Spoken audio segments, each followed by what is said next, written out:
everything just literally stopped on me, man. That was weird. Yeah. I have no clue why that did that.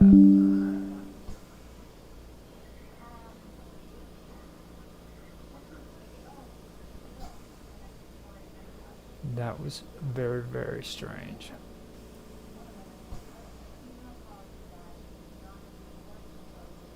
Yeah. Um, okay. It says that I'm live right now, but it's not showing. There we go. Yeah, everything just kind of went haywire on me there. Let me check and make sure I'm okay again. Yeah, it's just showing. Oh. There we go. Yeah, everything just kind of went haywire. Alright, I hit freaking the wrong thing is what happened. So let me go ahead and make sure that everything's back on track. Yeah, I hit stream instead of record, so let me do this again. 3, 2, 1, now. Hello everybody and welcome back to Live with Roger Hanson. Today I am doing my live stream again. I apparently hit the wrong button. I stopped streaming instead of started recording, so I apologize about that. And I am back on. I believe that X and Twitch is still recording, so they've got all of my mistakes without any faltering. You guys have the deep dark secret of a guy who's streaming and screwed up. So let me go ahead and get things kicked off and started. Now, like I said before, I am currently working on getting my things taken care of. I've backed off of live streaming. If you've noticed, I've only been doing it for one or streaming live once a week, and the reason why I'm doing that is I'm taking a break from doing live streams and working on my channels, as well as working with Minds Gaming, Bob Dub, and Within the Vacuum on Mint Me, and figuring all that out. Now, I was saying, and people on Twitch and X will probably hear me again say it again, but I am working on, or I have figured out how to get my tokens off of Mint Me, their platform, and into my wallet, but at the moment I haven't figured out how to do any kind of converting tokens, you know what I mean? There's no way of converting them over to other currencies and stuff like that yet, so I'm still working on it, trying to figure it out, but that's the kind of thing I'm doing with Mint Me, and I started doing that with Minds Gaming and Bob Dub and Within the Vacuum, and they've been helping me with figuring out how to get everything onto the to my wallet, and that is MetaMask. I've got it hooked up to where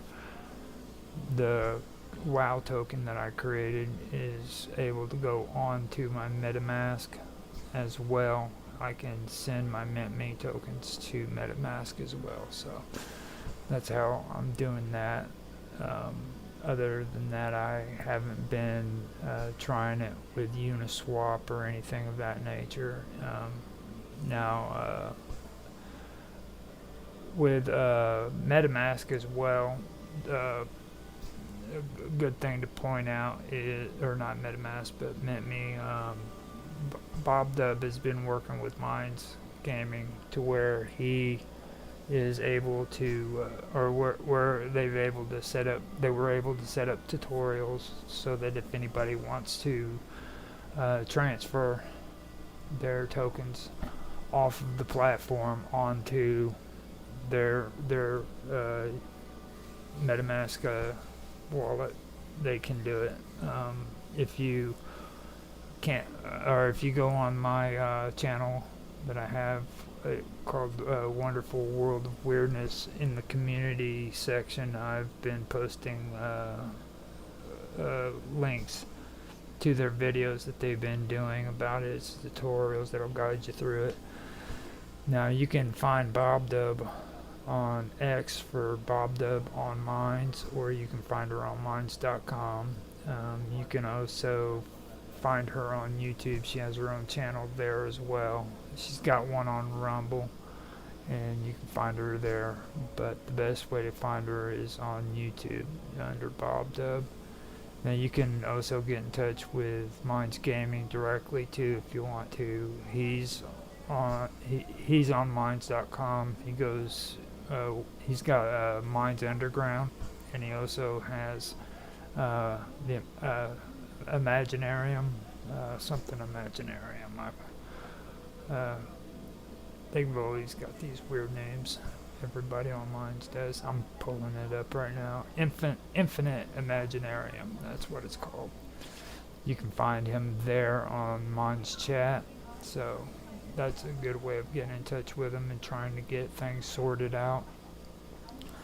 Now, other than the Mint Me, I've also been working on setting up new graphics and things of that nature with Blender.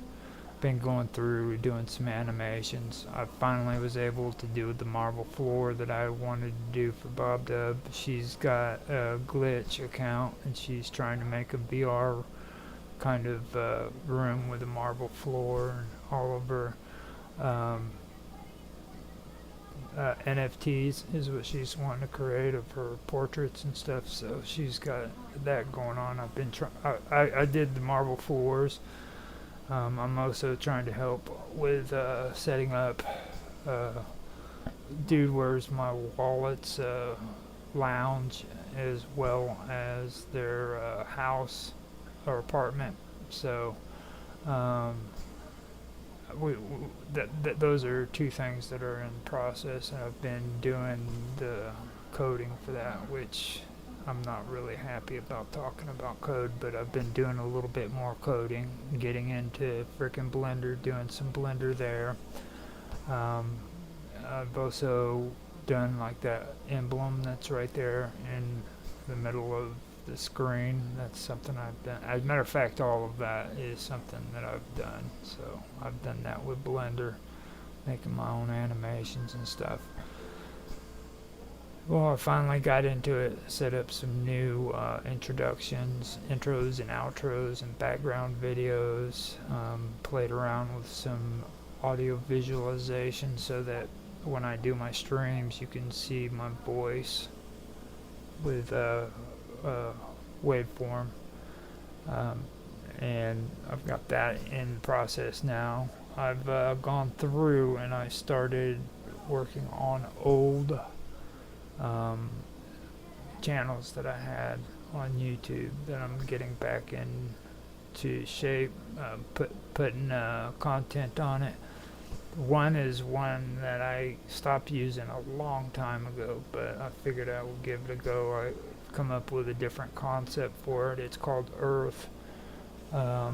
Years and years ago, like 4 or 5 years ago, I was doing gardening videos on there. So if you guys do go on there, please do not look at those videos. They are horrible. They involve me gardening, and you do not want to see Roger Hanson gardening. Okay, trust me.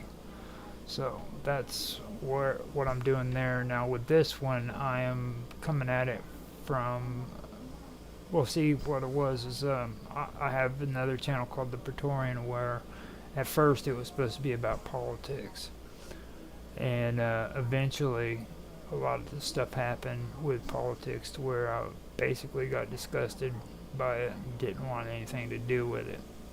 So I tried to stop doing politics on that channel, and I got into science and history, philosophy, and things of that nature, because those are things that I like to do, if you haven't noticed, you know.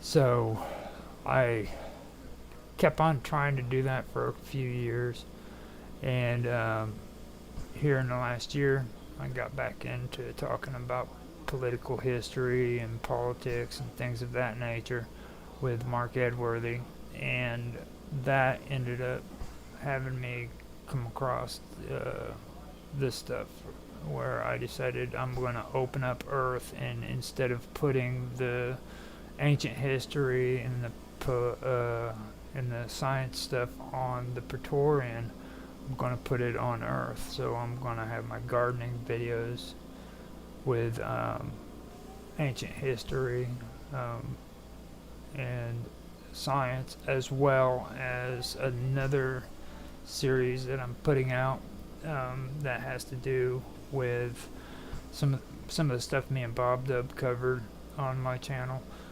that had to do with duality, and that series is called Hummingbirds and Bumblebees, and I've started on that, so I've got the first 2 episodes set up for that, as well as the first 2 episodes for ancient history.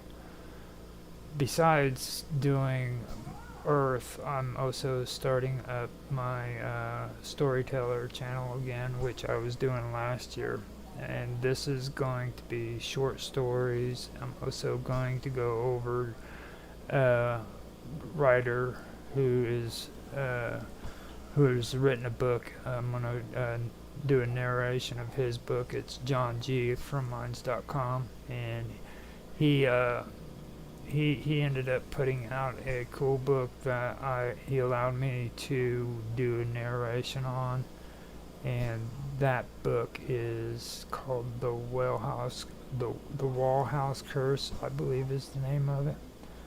But yeah, let me get, yeah, it's called the Wall House Curse. The wall as in WAHL house curse. I've been going through it and getting it set up, so far it's looking pretty decent. I've got the first episode that's already been published. It's on YouTube, and if you guys want to watch it, just check it out. It's on the Storyteller. If you want to find it, just go into my channel's description. I believe it's on the bottom part of it, on my timeline thing, whatever, down below where it shows other channels that I support. It's on there. If not, I'll be posting it. If you see it, click on it and watch it, so, because I post all the time. Here lately I've been posting on MintMe as well as X. All my stuff is also going up on Rumble. Here lately I haven't been doing any posts whatsoever on Odyssey, but I have been doing my live streams on here, so I can get back to that later on, but at the moment I just want to get my videos onto Rumble and onto X, and that's been a job and a half. So that is where I have been going with Blender lately. I've got a lot of good stuff coming up. I've done the background for Earth as well as the Storyteller, where it's set up in podcast format basically.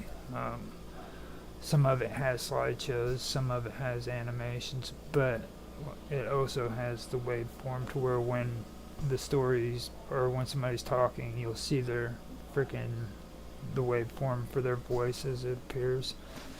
So it's pretty cool. I think it is. And on Earth, I created a holographic Earth that rotates.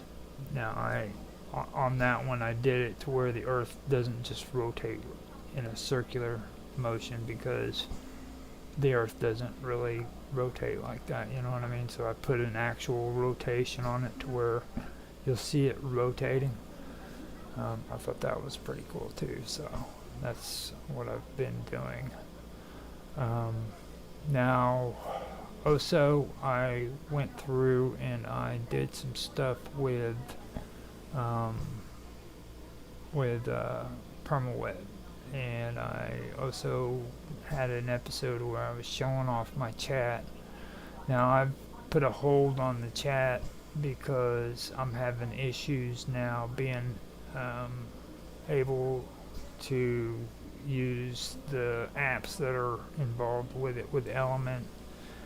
So I'm going through and working with Mark Edworthy and Tan. We're trying to get some stuff worked out on that, try to get it up and going. But the chats are still there. It's just they're not public, and that's because it's not ready. Once it's ready, we'll open it up to the public. I do want to eventually be able to use that when it comes to getting my people, or getting my streams up and going. You know what I mean? To where if people want to make a comment or something in the chats, they can just go in there and chat it out. You know, and I can answer them if I need to. So those are some of the stuff that I have going on. And with that being said, I guess I can get started with the outline that I wanted to present. I covered about 20 minutes of that, plus messing up on my recording / stream. Thank goodness I caught on to that, or I would have been running around with my head like a chicken with my head cut off, or sitting in here talking and not realizing that my stream wasn't even videotaping, so it could have been a nightmare. But anyhow, let me double check. Everything seems to be up and going. So first thing I want to talk about is the gaming part. I've actually been doing 3 games at the moment, and for anybody who sees me gaming, they know how I usually do it. My gaming is basically kind of like my live streams. It's a variety. It's kind of like variety gaming, and I do let's plays and stuff of that nature. But what I usually do is I take 3 games and I'll stream 10 videos of each game at the same 10 of this game, and then switch to the next one, do 10 of that game, and then switch to the third one, the last one, and do 10 of them. And then I'll go back to the first one and I'll do 10 of them, and then onward, and then the third time. And I call them rounds, where I do them in the rounds. So what I usually do is that, and the first 3 games that I started on was Doom, and then I ended up doing For Honor, as well as Assassin's Creed Unity. Now, what I want to do is I want to go through and I want to talk to you guys about these games and what I enjoyed about them, and what I didn't enjoy about them, so that and just basically things that you need to watch out for with them, because especially with Doom was the one that I really do need to give people warnings about on that game. Now, Doom, when you go in there and they have the recommended settings, this is what you need to know. Okay, at the beginning of the game, they tell you to adjust the name Doom to where it's just barely visible. Now, it's fine if you want to do that, okay, but be prepared for it to be extremely dark if you do that. It'd be hard to see things. Now, a lot of people who get on streaming, they always turn that up so that people can see the streams and stuff. But for me, what happened for me is I went according to the recommendations, and I made it barely visible, and everything was dark. And I was fine with that until it started getting complicated, and it started getting hard. And I kept having the urge to switch it back, and start over with the brightness up. But for me, as I kept playing it, it started feeling like if I did that, it would be like a cop out because this is the recommended settings that the game suggests, you know. So basically, with that game, for for for my gameplay in it, I kept it at the recommended settings, and the game was really dark. Okay, now that's the thing I just wanted to warn everybody about. If you don't want to play that game in a really, really dark environment, then don't follow the recommended settings when it comes to that, because if you do, it's going to be real dark and hard to see. So, um, with that being in mind, I also want to bring up things like about the map. Okay, now the map on this game is cool, um, but it's something that you also have to get used to, like navigating on the map and trying to figure out where you're at. That's something that you have to do. You have to get used to using it, especially if you go according to the recommended settings and everything's dark, because you're going to get lost real easy.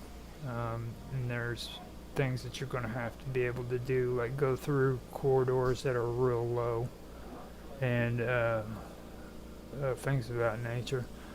I actually had to go on and watch another person's tutorial in order to find out a few things, because it was so dark in the game that I couldn't frickin' tell what I needed to do, like the little crawl space that I had to jump up to instead of bend down and go through, you know.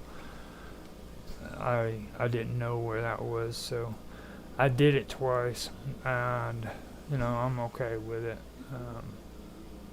It's just, you know, I'm an older player. I'm like 51, and back whenever I started playing games, you just didn't do stuff like that. You know, that was cheating. It's more acceptable now than what it used to be, is all I've got to say. So, but you know, that's just me. Don't listen to me. I'm just running my mouth, you know.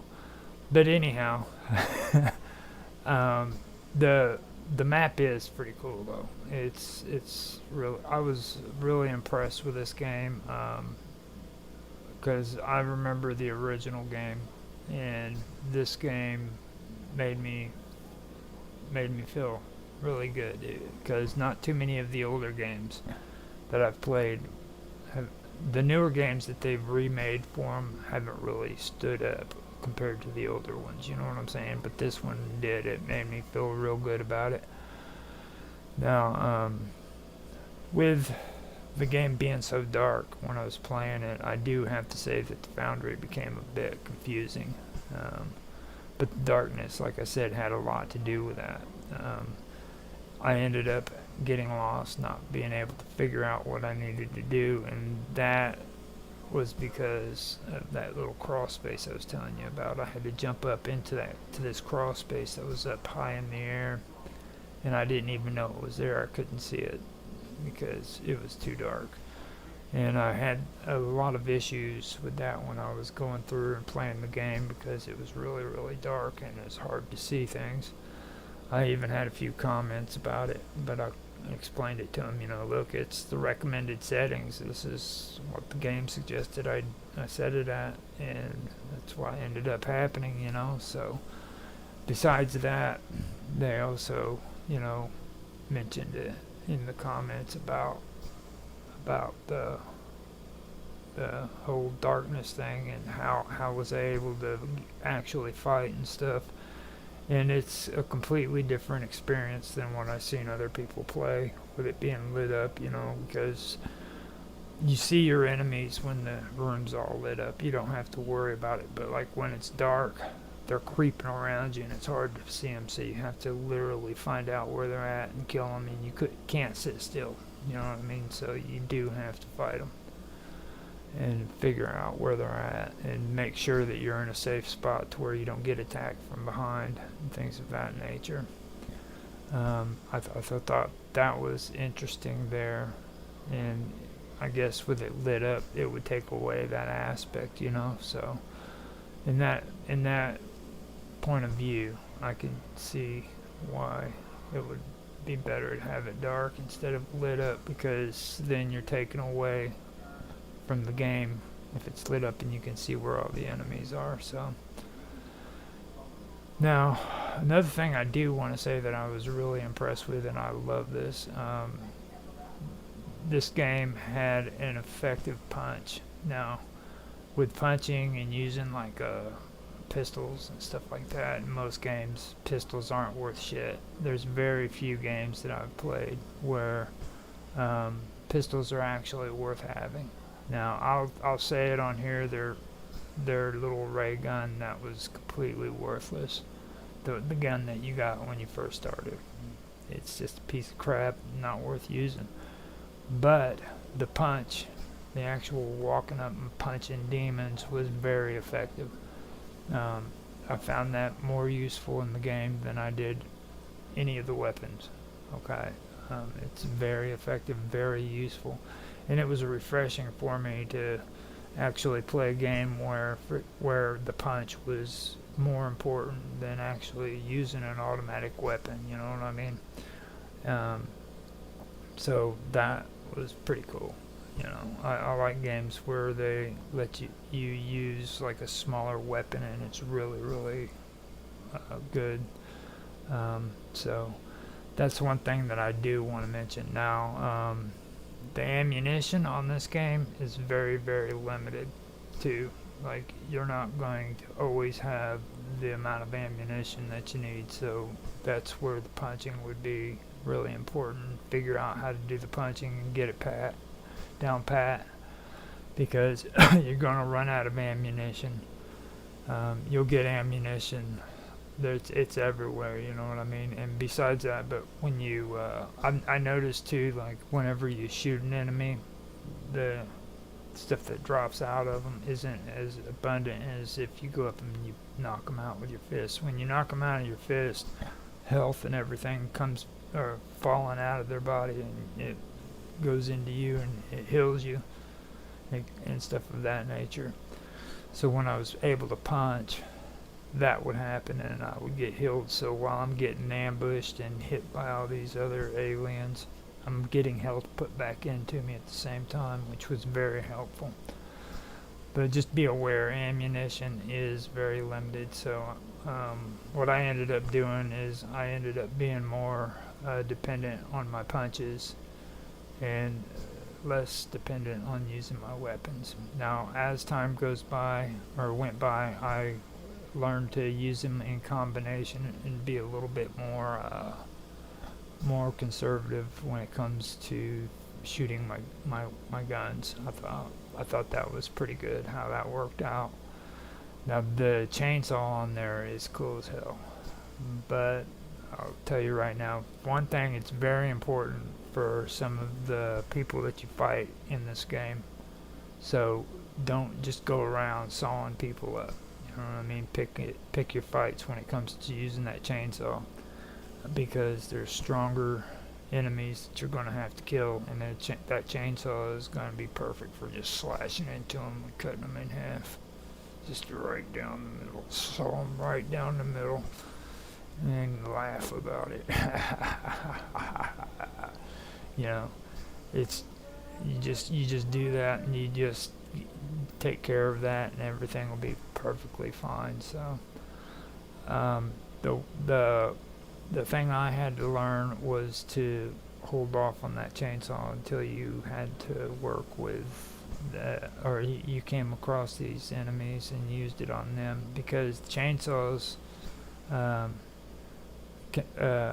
they can barely or rarely be used because they run out of fuel like after one use, and after that there is no more using it until like you get to another point in the game. I guess I wasn't really for sure if like they had fuel that refueled it or what, you know what I mean? It's just at some points it worked, at some points it didn't. But that is what I ended up having to do with the chainsaw. Just be very careful. Make sure you use that chainsaw on strong enemies. Don't just use it on any of the enemies you go up against. overall, I'd have to say that I really did enjoy this game. I enjoyed that new Doom like you wouldn't believe. It's really a fun game. My son ended up giving it to me 2 years ago on my birthday, and it took until just recently before I could actually get into it and play it because I was backlogged on games that I needed to play and catch up to. But when I finally did play it, I gotta admit, man, he was right on the nose about it. He thought I'd love it, and I did. I loved it. It's a pretty good game. He also recommended Metro to me, and I played that, and it turned out to be a real good game. So um, I've got to admit, he's got good taste in video games. That is the truth about it. At least the ones I've played so far, that they've been pretty good. So with that, I am going to go to my second game, and that second game was For Honor. Okay. Now that game was all right too, but it wasn't as good as what I'd expected it to be. I remember when For Honor first came out, and from the time it first came out until now, or until I finally played the game, I wanted to play that game, and I never got a chance to do it. Um, and I finally got to play the game, and my expectations of it, I guess, weren't or were higher than what they really should have been. And I've always had an issue with setting expectations because of this. I don't like to set expectations because you end up getting disappointed by it, and the outcome usually isn't all that great. But you know, um, this game, like I said, it was alright, but it wasn't as good as what I expected it to be.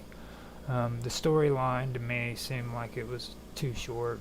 There's three separate storylines. One for the samurai, one for the Nordic, and then one for the knights. And they're not very long, so I really thought that was something that could have been worked on, because it was just a little bit too much. So um, I did think that the storyline seemed too short. Now, another thing that seemed to irk me about the game that I really thought could have been done better was the character creation. Hold on a minute. I'll be right back.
Alright, I am back.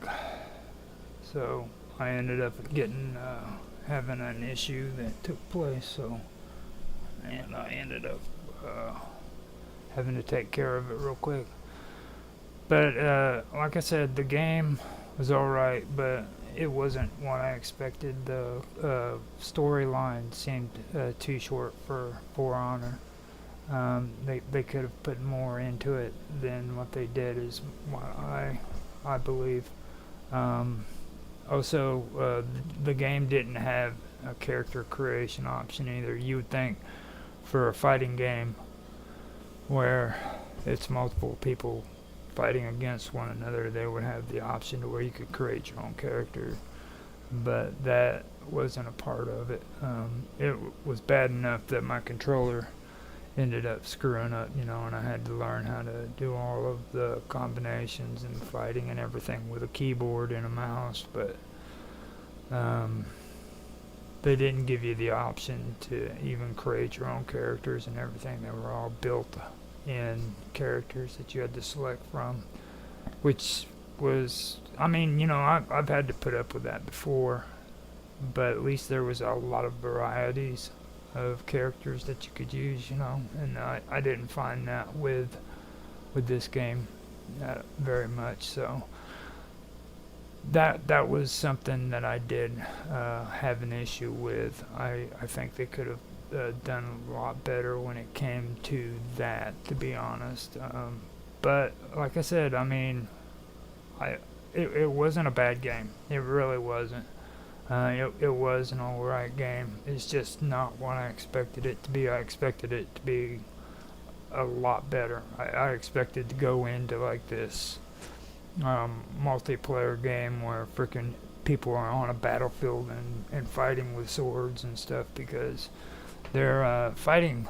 The way you fight on that is really cool, because like if another player swings to the left, you have to block that swing by guarding to the left, you know what I mean, and shifting to the right and up and down and all that. So it's very, very technical, and that's the thing I really wanted to get out of that, was the technical fighting aspect of it all, which it did have. It was very cool. I thought that was great, and that's why I said that it wasn't a bad game at all. They also had a duel part where one-on-one you could go in and battle one person at a time, one-on-one, instead of being in a group meeting. I thought that was really, really cool. So that was something that I thought I would like. Another challenges, and it was mentioned in my comments too, where the challenges seemed kind of quick. And that was something that I did notice too. Like when you go through and you have to do these challenges, the obstacles that you go through aren't really all that hard. They're really easy, and to me it was more of doing them to build up on my character's points and his level up. You know what I mean? That's basically all it was. They weren't really hard to do or anything of that nature. Now the storylines did have hard times. I ended up having, I'd say I had quite a few tough battles when it came to the storylines, but some of that had to do with me actually learning the game. Then I went from using a controller to literally having to or literally playing the game with my keyboard and my mouse. So I had to transition from working with a gamepad or a controller to doing just straight off the computer, So I had those things going on, but I ended up getting it down pat, and the game ended up doing pretty good. And like I said, it was a good game, but I think it could have done better. I really do believe that. So with that being said, I can go on to my third game. Now, the third game I did was Assassin's Creed Unity. The one thing I did like, which you can find this in pretty much all of the other Assassin's Creeds too, but the game allowed parkour and the ability to move quick, which that's basically every Assassin's Creed game that you ever play, you know what I mean? But that's the one thing I always have enjoyed about it. I enjoyed the parkour that you get out of it, and even though you're supposed to act stealthy in the game, I really never was stealthy. And if anybody who's ever watched me play video games can testify to, I'm not a stealthy gamer. Like, I don't run around being all stealthy and trying to sneak up on them. I do sometimes, don't get me wrong, okay? But it's not really a habit that I practice. I love killing them all. I'll go through and slash and grind, you know. And that's just the way I've always been, you know, in these games. I just... and don't get me wrong, I will try the stealth thing, but that's the thing that I really really am. I'm a fighter when it comes to these games. So overall, it wasn't any different from the games I've played before, or from the game I played before with Assassin's Creed. Now, the one I played before this was the one with the pirates. And you could be on the ship, and you could jump over to the other ship and get in fights with them on there. And you could steal their ship and take it as your own and stuff. But it didn't have any of this in Unity, so that was the only difference. But other than that, it was basically the same game, you know. Now, the fight scenes, they were good. The thing of it is, for me though, is maybe they're a little too good, you know, because I have a tendency of, like I said, not being stealthy and wanting to fight. So they have this thing with the fighting where if somebody's coming down on you with a sword, you can hit block and it'll frickin' block, or parry, and you can parry their attack and then frickin' attack them, you know. And I really love when I can do that, because then you can sit there and fight with them, and when they go to attack you, you just parry and bam, hit them, you know. I always love doing that, and sometimes I get carried away with it. I do like games of that nature. I haven't been able to play too many of them. I played Battle for Middle-earth, which I really liked. I've heard Batman, I believe it is. Batman does it, and a lot of the DC games do it, I guess. But Assassin's Creed does it as well, so that's the one thing I do like about it, was the parry option and being able to do that. I do like the stealth kills and things of that nature as well. Don't get me wrong, I do like doing those things. But like I said, I'm not really... that's not my priority. Like, when I'm supposed to sneak, I usually don't even sneak.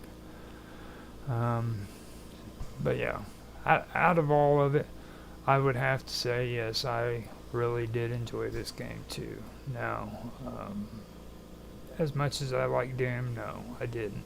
I didn't like it as much as I did like Doom, but I really enjoyed playing Doom. It was a good game. For Honor, it was pretty intense at moments. There were times where I was freaking hyperventilating because the fights got so overwhelming and so... I would like to say that I got freaking to the point where I was tasting blood. You know what I mean?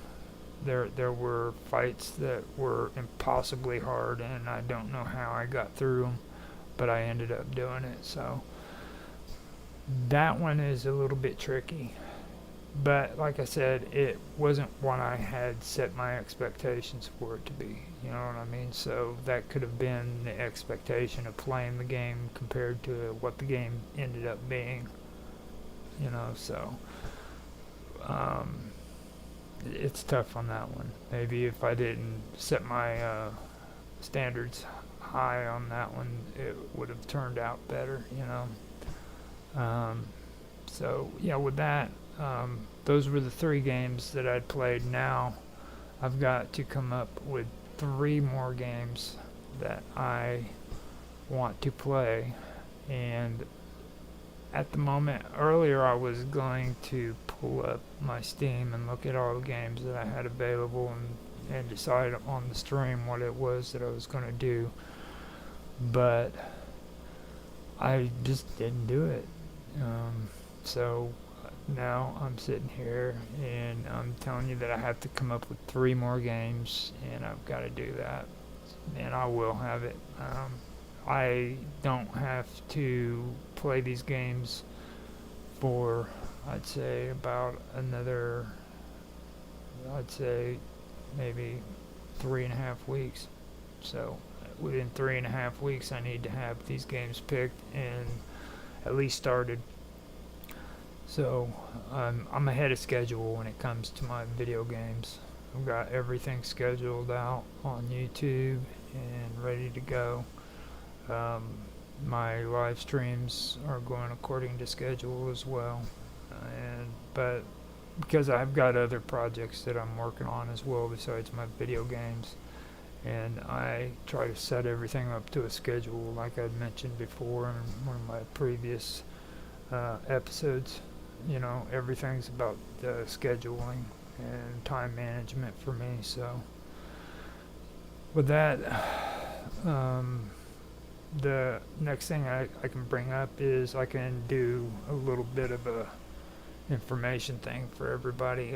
Rapid Glitch from Nostalgia Gaming Retro had me do some editing for him today and yesterday. Now I wanted to let everybody know ahead of time that they are putting out Harry Potter, the old Harry Potter, and I ended up helping them edit their second and third video. I sent the last part of the third video today.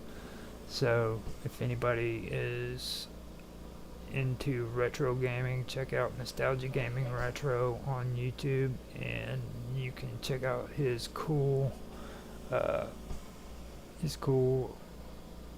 Harry Potter videos. I've been doing some retro too. I've got them posting up.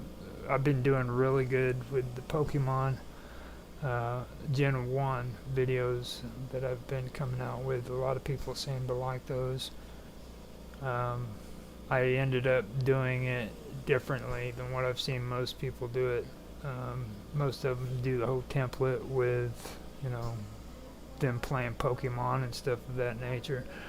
But with me, what I ended up doing was setting going from one battle to the next, just battle after battle, no walking around or anything of that nature. And it seems to be working out pretty good. So I did that, and people seem to be watching it. So hopefully, well, I don't have to say hopefully. I know that they're doing good. I hope they enjoy it. You know, one thing I hate is getting bad comments, trolls, and all of that. It's horrible. It's just something I don't like getting. So now, I also do want to mention that Disney Magic Zach has finally come back from his vacation. He went back, I should say, because he came to the United States to Walt Disney in Florida, and he went back to England. He finished his vacation at Walt Disney World, his big dream to go see Cinderella Castle and hang out with Mickey Mouse and Donald Duck. I don't even know if he's part of Walt Disney World, but Mickey Mouse and all of those guys. So he is coming back. I watched his cooking video that he put out here recently, and I know that he is wanting to come out with new videos about his vacation. So here before long he's going to be putting out videos concerning his vacation and all the stuff that he did and cool stuff like that. So if you guys are interested in finding out about his journey over here to the United States, because he's an English boy, check him out. It's Disney Magic Zach. Now, I also did a video a while back, or an interview a while back with Zach, and we did the interview with a couple of ladies from England as well, who have their own YouTube channel called Middle Age Magic. It was a really, really long interview, I can just say that much. And most of it was my fault because they started talking about food. And that's one thing you don't do with me. You do not start talking about food, because I can sit for hours and just listen to you talk. Especially if you're female with a British accent. I mean, I'm sorry, hands down. You know, that's just the way it is. I'll turn to butter and listen to every word you have to say just because of your accent. And that's what they did. They started talking about Disney food and all that stuff, and it went on pretty long. So what I ended up doing is I ended up putting these videos on YouTube as well as on Rumble and X at 15-minute intervals. So I cut them down to 15-minute videos, and I published them there when I archived them, instead of having the full 3 or 4 hour long interview. Which, don't get me wrong, it was a long interview, but there were a lot of different topics that we had gotten into, so I was able to cut them down and make them into interesting conversation pieces at a 15-minute limit. You know what I mean? It's not, all of them aren't 15 minutes, but they're close enough to where they're about 15 minutes apiece. So if they aren't, the next one will compensate for it. You know. So that's basically what I had there. Now, with my new streams, like I said, on the my new live streams that I have for the gaming, I've done 3 games, 10 videos at a time, and then start over. That's basically what I'm doing when it comes to my live stream. If anybody is actually watching those and is wondering what I'm doing, that's how I usually do it. I do 10 videos of this game, 10 videos of this game, then 10 videos of this game, and then I'll start back at the beginning and do the second set of them. So that'd be the 20 to 30, you know, and so forth, or, you know, 10 to 20, and then 20 to 30. Because the reason why I do that is because I've noticed that people have a really, hold on.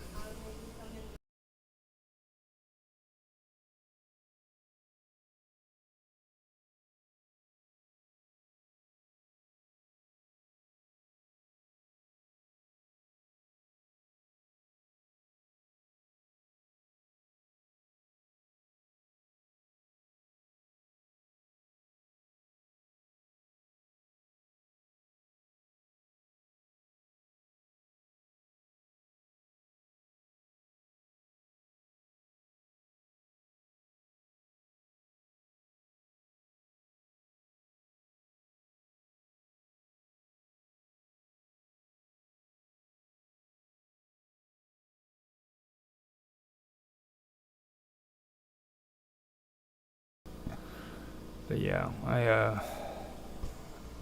I'm having some issues real quick.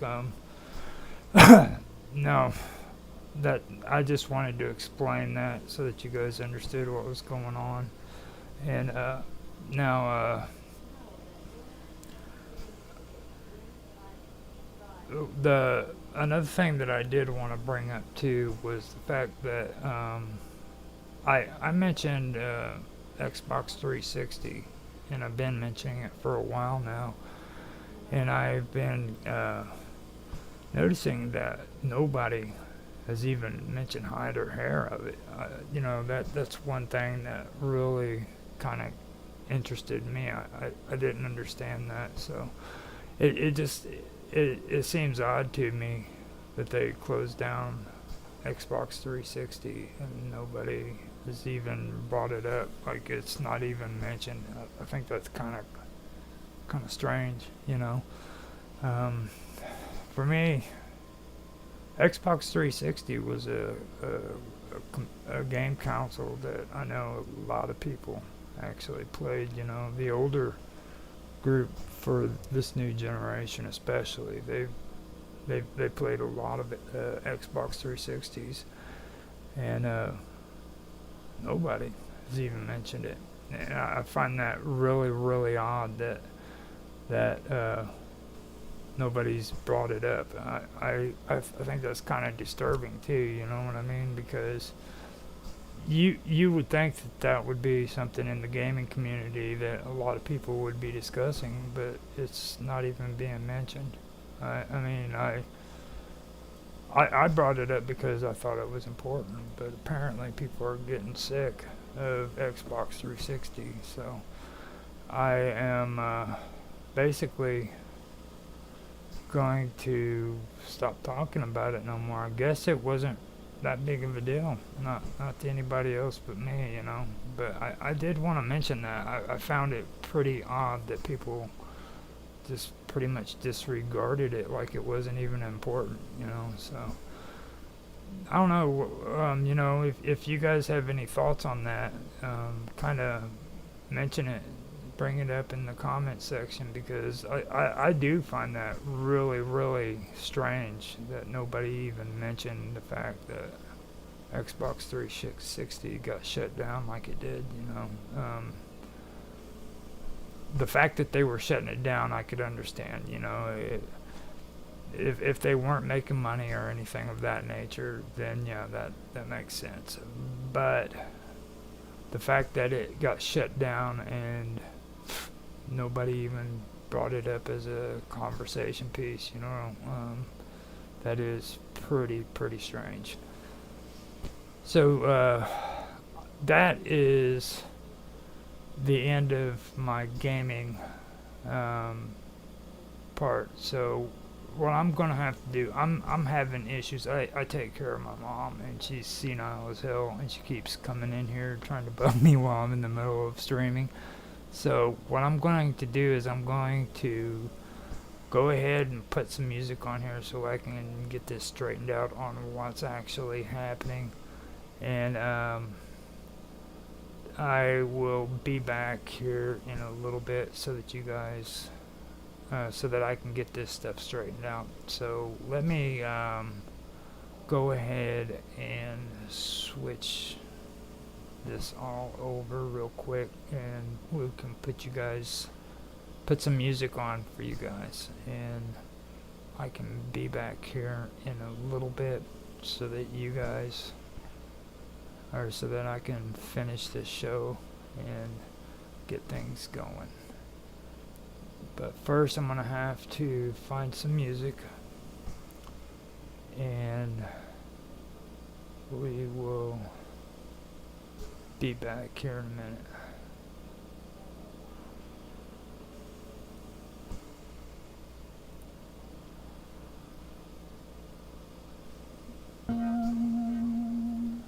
Be right back.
Okay, I am back. I will go ahead and switch everything back over to my media source for the slideshow instead of the what we had on before. Now, for this next section, I am going to start getting into some politics. Now, I wanted to start talking about the DNC. Now, I figured I would wait until the DNC was over with and then kind of go over some stuff that I found interesting about this whole situation. Now, I also mentioned earlier about this debate that took place between Donald Trump and Biden before he dropped out of the race, okay? And how horrible it was. Now, this is something that I've noticed, and it is something that is the common theme in this election, okay? A lot of the stuff that's going on is basically useless. And I don't mean that to be hateful. All I'm saying is, like, nothing so far has freaking come out of any of this in any aspect that relates to politics whatsoever. And, here's a good example, like the Rolling Stones, for instance, okay? The Rolling Stones put out an article, and they were telling everybody about the DNC, okay? Now, you would think that these people would go in there and they would want to get the information, considering that the guy who is the journalist is his career involves political journalism, you know what I mean? And you would think that his first priority would be going in there and actually writing an article about what was going on at the DNC and all of the political topics that took place, but he didn't, okay? All through this person's article, there was nothing but complaining about influencers getting priority at the DNC because I guess they're a part of the media now, you know what I mean? They should all be responsible for getting their own credentials if they're at the DNC. You know, and this guy is literally writing this stuff down and putting it into an article.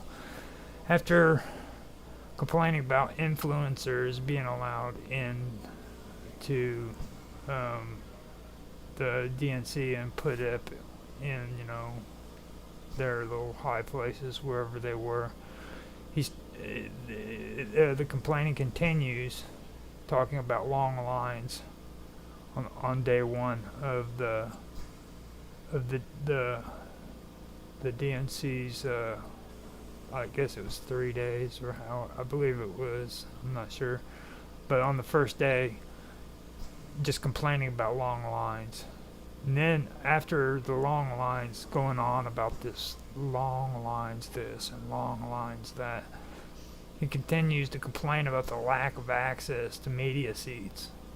And all the time, these are the speeches that were made. These were the issues. But instead, I read nothing but paragraphs on paragraphs of nothing but complaining about influencers and long lines and lack of access to media seats and how snooty media journalists were complaining because they weren't allowed to make it to their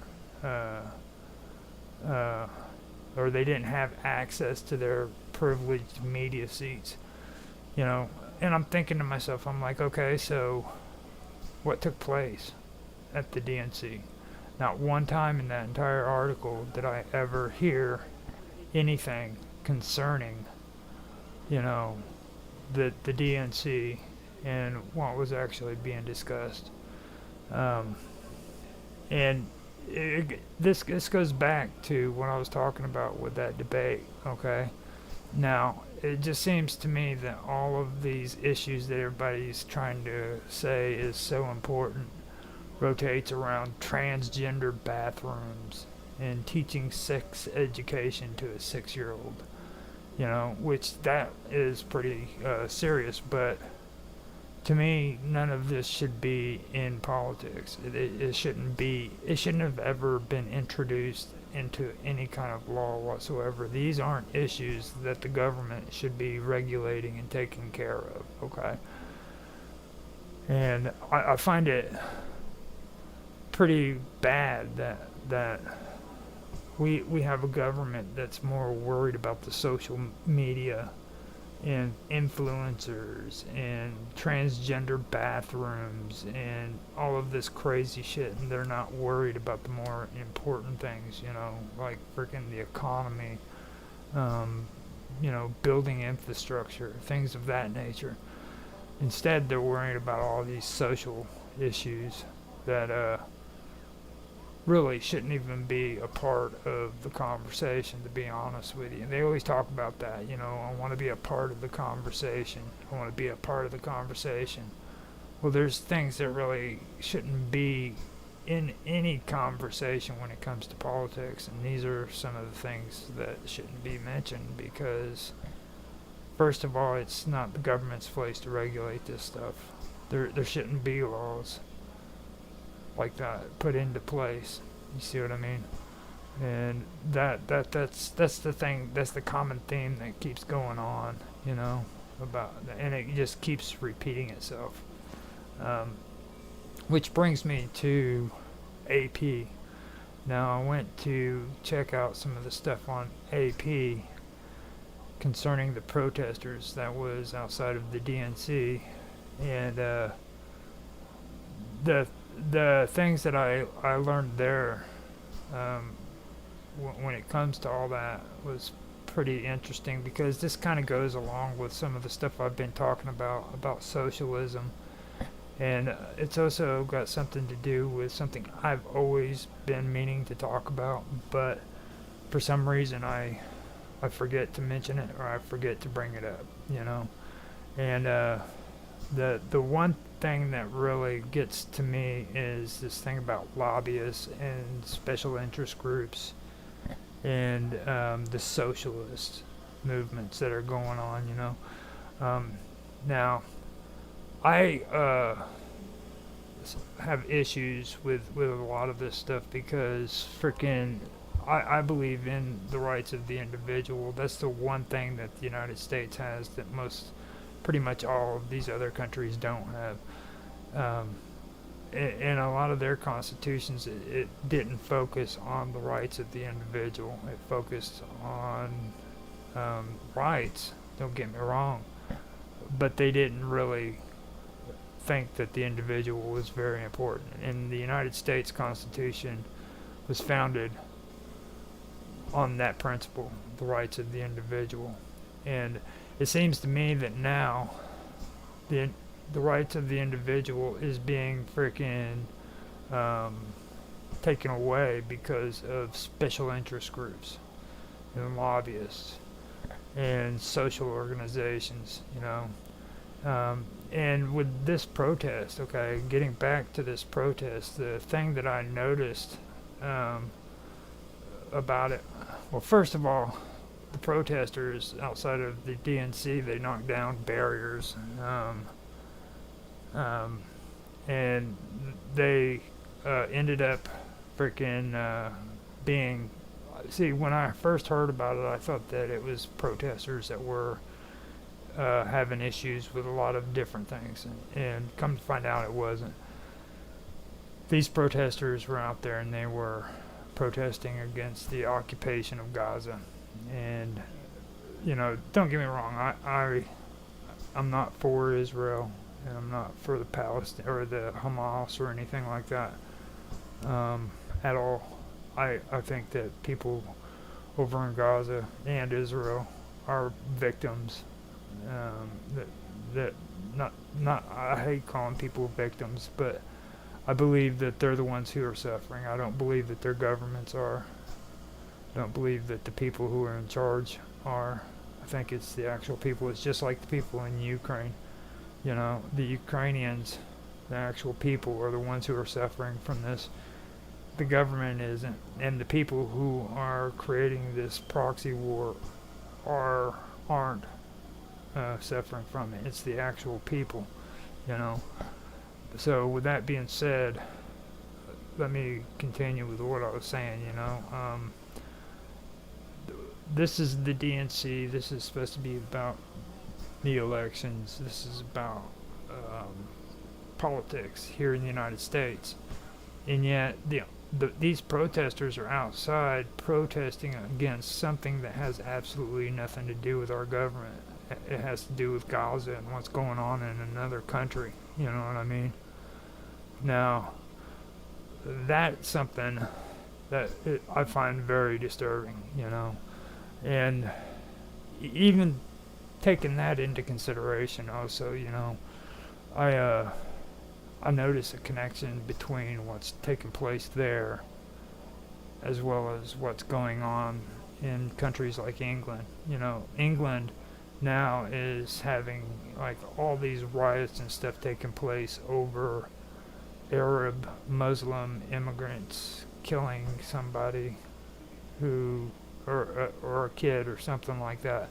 Now I can kind of see the correlation with all that stuff, you know what I mean? I just realized that my slideshow stopped. The loop is on. That's not good. So let me go ahead and take care of that real quick, and I will get everything straightened out. But that's the one thing that really sticks out to me. You know what I mean? It's like I see these correlations happening, and it's happening over there. It's happening in all these other countries as well. You can't tell me that this is not organized by groups. I'm not going to say one group. I'm going to say multiple groups, and these groups aren't grounded to one nation. I think that these are globalist groups that are setting up this propaganda to cause this type of situation, because it's happening in more than one place. It's not just happening here in the United States, and it's not just happening in England. It's happening everywhere. France is even having issues, and I know that you have the National Socialist, and then you have the Labor parties that are the actual freaking socialists, globalist kind of groups. And I think there are two opposing forces, and they're global. They're not national. They're not just about like the United States or England. They're about all of it, and they're pushing their agendas, and it's bleeding into the United States and becoming a part of us. And it's been here for a while. I'm not saying that it's something that's new, but these are things that I'm noticing, you know. I honestly could not say that the Conservative Party here in the United States was actually the Conservative Party anymore, or even considered conservative. I would consider them more of a National Socialist group than what I would an actual conservative party. The same thing goes for the conservatives over in the UK. There is absolutely no evidence showing that these people are conservative at all. To me, I think that that's what they are. They're National Socialists, and they're pushing a racist agenda. And not only are they involved in it, but you have their opposition, which is generally they're socialists, you know what I mean, the labor, and these are the ones who are latching on to pushing or bringing immigrants into these countries and opening borders and all of that stuff, because they believe in globalization, you know. And I mentioned this before, where for me, I know what the real issues are when it comes to all this stuff. It's about socialism. Socialism has always been and always will be the problems that have been taking place for the last 100 years. Okay? And don't think that freaking groups aren't socialist just because they aren't talking about hugging trees and shit like that. Okay? Socialism has very little to do with that. Those are just ways of them being able to acquire more power. And it's all about workers, and it's all about freaking social organization. It's about freaking regulation, things of that nature. It's unionization, all of it. That's what these people are about. They're not about the individual. They don't care about your rights. They don't care about your personal individual rights. They care about the socialist agenda, and they care about the group as a whole. And if you have to be sacrificed, they will sacrifice you for the greater good. And that's the way they feel, and that's the way they are. And I think that these are the people that are causing the majority of the problems in our country and in the world today. And that's just the way I feel about it, you know. Now, when I bring all that up, I also want to talk about this thing with the protesters. I want to get back to that, okay? Now, the protesters outside of the DNC, they did knock down barriers, and they were actually protesting against the occupation of Gaza. Now, on the brighter side, the police did de-escalate the situation without any violence. There were no chemicals involved. It was pretty well de-escalated, and everything was all right. There was nothing crazy about it. In the media, you'll hear them talking about this overwhelming protest. And the truth of the matter is what I found out was not as many people showed up as what was expected. They were expecting like 20,000 protesters, and they didn't get even close to that many. This was supposed to be a big event. That didn't happen.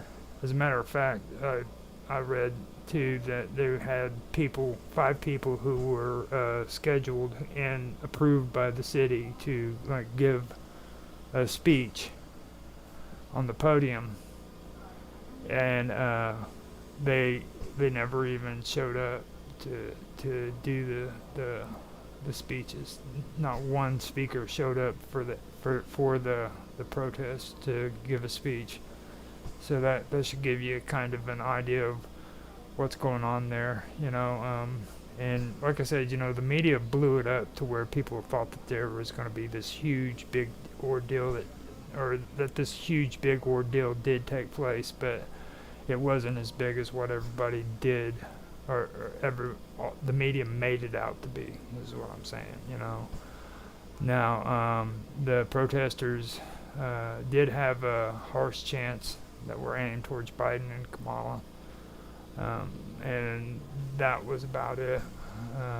I believe that they felt like they were being let down by Biden because of promises, I guess, that he had made. And nobody, from everything that I've seen, nobody in the Democratic Party, except for people who are part of the institution, likes Kamala Harris, period.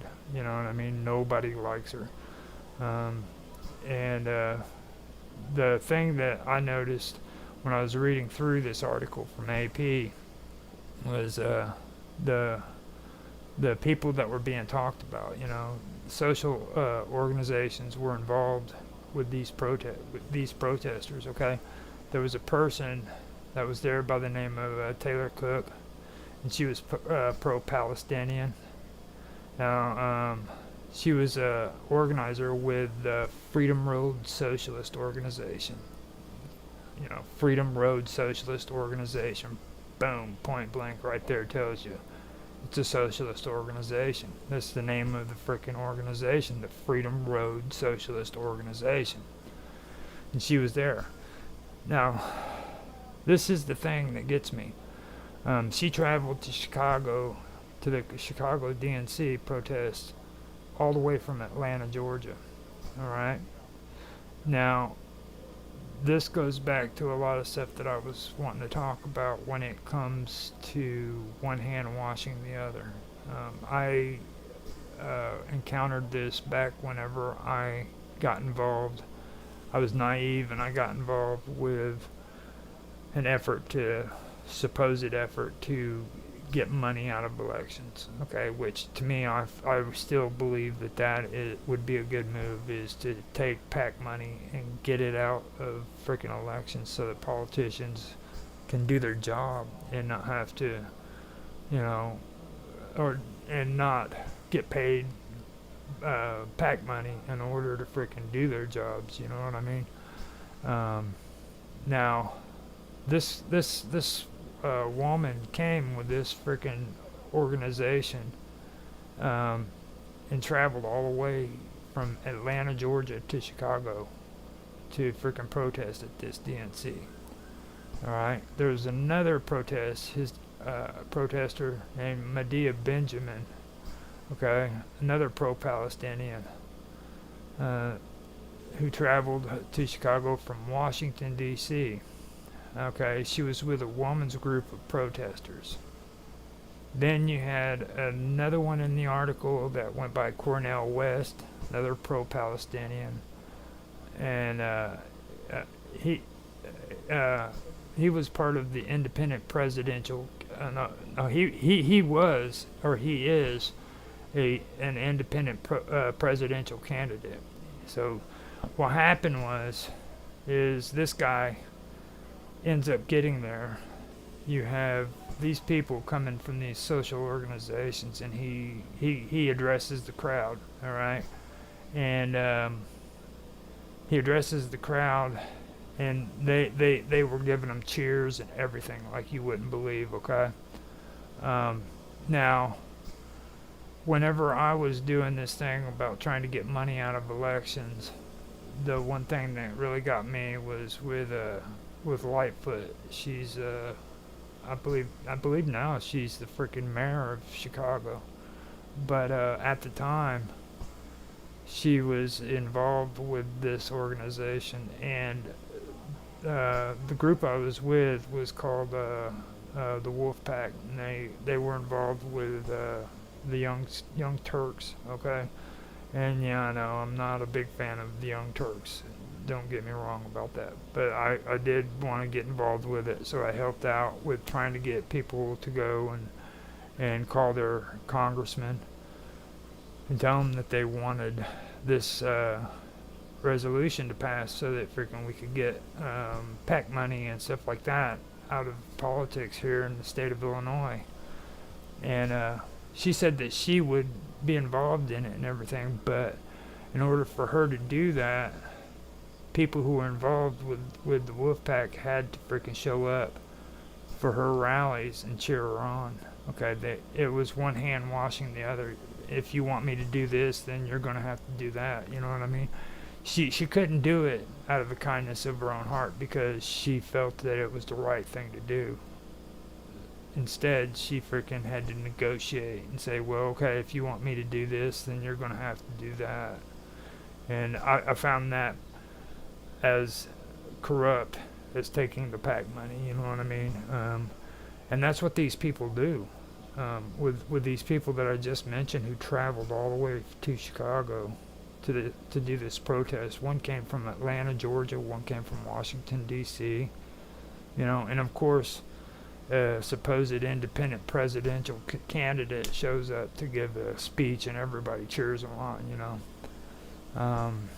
And it goes even farther than that. Okay, it's not just pro-Palestinians. You also have other groups that were involved. The pro-Israel had the co-founder of Chicago's Jewish Alliance out there. Now, he was out there with 40 other pro-Israel supporters, and they were walking around and protesting during the rally, waving Israeli flags, and that was just to make their presence known. You know what I mean? Now, with them, they actually had like 20 police officers on bicycles following them around to make sure that they were safe. You know what I mean? So you've got another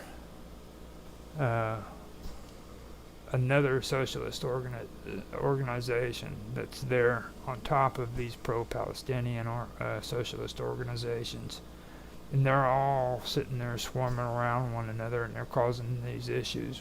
You know what I mean? And this is what it goes down to. This is what I'm talking about. You know. Now, you also have to understand too that he wasn't the only one there. Okay. He wasn't the only one there. That Cornel West, the pro-Palestinian guy who was an independent presidential candidate, he wasn't the only one there. Jill Stein was also there. Now, if you remember Jill Stein, she's the one that ran for president previously. Okay, she's what they call a perennial presidential candidate, and she was for the Green Party. She was there as well, you know, and lo and behold, she had the Poor People's Army, who traveled all the way from Philadelphia. They're a Philadelphia-based organization, and they have absolutely nothing to do with the Palestinians or Israel or anything of that nature. Okay, and what they advocate for is for economic justice. Okay. Now, they set up at Humboldt Park on the city's west side, and then they marched 3 miles to the United Center to join the rest of the protesters. Okay. Now, this group had absolutely nothing to do with Palestinians or Israel. They have to do with economic justice, and this goes into what I was talking about before. One hand washes the other. Okay. Even though they have nothing to do with one another, they're showing up to frickin' support this other group, because when they have a protest, these other groups are going to show up for them. So it's a matter of you wash my hand, I wash your hand. You know, if you're somebody who supports, you know, Black Lives Matter, and you're going to this protest and all of these people are around you who are homosexual, the reason why they're there isn't because they support Black Lives Matter. It's because they are doing a favor for Black Lives Matter, and Black Lives Matter did a favor for them, or they're going to in the future. And that's how this stuff works. It's you wash, or I wash your hands, you wash mine, kind of thing. And I think that is probably the worst part about it, you know. And these people are being bussed in from different parts of the country, from all over the place. I've heard rumors that they're even being paid to do what they're doing, you know. So I don't know for sure if that's true or not, but I have heard that's taking place. They're getting paid to go out to these places and protest for these organizations. So that's basically the deal with the DNC. Now with Kamala Harris, I do want to mention Black Lives Matter again. Now, I mentioned it before on a show here previously about Black Lives Matter voters refusing to support Kamala Harris, and I found out the reason behind that. Okay. Now, I actually agree with this for a certain reason. Why they don't want to support her is because the Black Lives Matter voters are calling into question Harris's candidacy in the process by which she was nominated. All right. Now, I mentioned this previously, and it seems odd to me. It seems like it was a fix, you know what I mean? And the Democratic Party is notorious for this because they did it with Bernie Sanders. They literally ripped him off on his chance to run for president when it was Hillary Clinton, I believe. And, Bernie Sanders just turned a blind eye, shut his mouth, gave all of his frickin' voters' money over to the Democratic Party, pissed every single one of them off, and it was okay for him. He just went along with it, follow the leader kind of thing. And the thing that this thing with Kamala Harris looks like it's a setup, you know what I mean? What was it? The month before Biden goes to the primaries, he drops out of the race. There's not any significant amount of time for any kind of primary to take place for the Democratic Party. Okay, he's incumbent. That means no primary race was ever put into place. Okay? And I believe that it was set up that way on purpose. They knew what was happening with Biden, and they set it up to where frickin' they could avoid having to do a primary to see who's going to run, because they wanted Kamala to be the person running for president. I do believe that, the Black Lives Matter called for like a virtual snap primary across the country prior to the DNC, and apparently that didn't happen, you see. And I could see where they're coming from with that, because I do relate to that. I thought something was really suspicious about this whole setup, like it's a fix, you know what I mean? And their whole take on it, they wanted to they wanted it to either be determined if the process was people powered, or if it was a decision that was decided by the party delegates, the people who freaking are in office. And to me it seems like it was planned, orchestrated that way, because they knew that they had to find somebody, and they had to find somebody quick to take Biden's place, because I'm just going according to what has been presented, that it was that he's getting old, and he's not in a good place mentally right now, you know what I mean? And that's all I'm going for. I'm not trying to come up with any of these conspiracies or anything of that nature. I'm just going off of that, because that is what appears to be happening at the moment. But I will say, I do think that this was fixed to where she would become the person who runs for president for the Democratic Party. So it does seem that way to me. Now, I've been also hearing people talk about radicalism, and they keep comparing Kamala Harris to being a radical. And that's something that I want to point out again, because I don't think people realize that Kamala Harris is not a radical. She is not. She's far worse than a radical. Okay? Now, being a radical is an actual thing, okay? Just like being a classic liberal, or a liberal, or being a conservative, or being a freaking liberal. It's an actual thing. Now, conservatism, if you go according to traditional conservatism, they refer to radicalism as excessive individualism. And individualism is something that classical liberals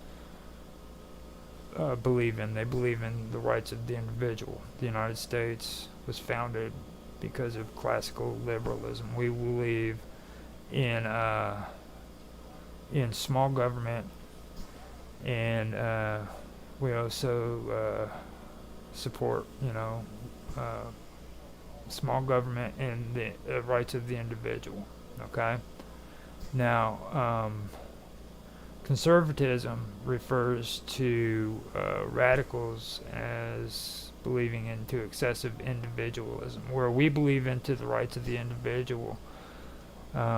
Radicals are really, really excessive in their rights for the individual. Like you're hearing about transgender bathrooms and shit like that. That's excessive individualism. That is radicalism. Now, if you notice with Kamala Harris, she's avoiding those subjects. Okay, Black Lives Matter wanted to abolish the police forces. Okay, which I'm not saying I agree with it or if I disagree with it. But Kamala Harris at one point was saying that she agreed with it, but then she shied away from it. She stopped talking about it. So that's another reason why Black Lives Matter has an issue with Kamala Harris.